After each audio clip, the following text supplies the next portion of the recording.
Hi there, Angela from Juicing the Lemon here. Let's talk about difficult conversations. They're the conversations where just the thought of them is enough to tie you up in knots.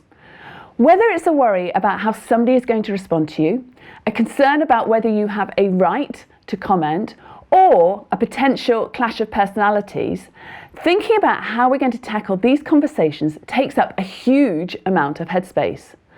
And although these feelings are quite normal, they're definitely not welcome. The good news is it doesn't have to be this way.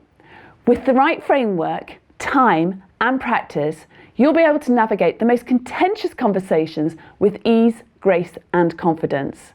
And best of all, the techniques and principles you'll learn in the workshop apply both at work and at home. So if you want to learn more about how Juicing the Lemon can help you have clear and kind conversations that lead to happier, healthier relationships with the people who matter, have a read of this page and drop us an email if something strikes a chord. Speak soon.